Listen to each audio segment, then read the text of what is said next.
দুইজনের দেখা হলো না কোনো কথা। নিশ্চুপ ছিলাম তাই নিজেকে লাগতো অনেক একা।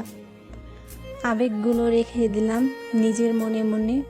এইভাবে দিন মাস বছর চলে যায় শুধু তারই শোনে। তার কথা ভেবে আমি অপেক্ষার প্রহর গুনি। সে ছিল আমার মনের একমাত্র মহারানী। তার সাথে বলা প্রথম কথা হয়েছিল ফেসবুক মেসেঞ্জারে। কিছুদিন গেলে বলে দিই আমি কতটা ভালোবাসি তারে। দিনটি ছিল 24 ফেব্রুয়ারি, ভালোবাসা দিবস। সেদিন ফুল দিয়ে প্রকাশ করি ভালোবাসার গভীরতা। না নিয়ে বুঝিয়ে গেল ভালোবাসি আমি একা।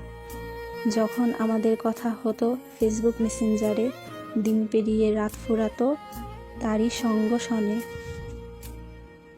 4ই আগস্ট জন্মদিন তার, করেছিলাম উদযাপন।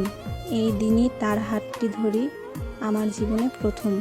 হাজারবার বলেছি তাকে ভালোবাসি কতখানি, বিনিময়ে সে দুঃখের সাগরে ভাসিয়ে কষ্ট দিত খানি। ভালোবাসার প্রমাণ দিতে করেছিলাম নিজেকে আঘাত দেখে বলে সে ভালোবাসো কেন এতখানি।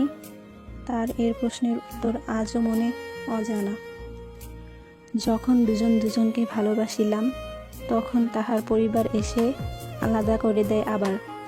আমাকে ভোলার জন্য তাকে করিল কালা জাদু, জাদুর প্রভাবে এসে আমাকে করিল ভালো মন্দ। তাহার আচরণ দেখে আমি গলাকাটা মুরগির ন্যায় ছটফট করি। কিছুক্ষণ বাদে মনে পড়ল ভালোবাসাটা যে একতরফা খানি।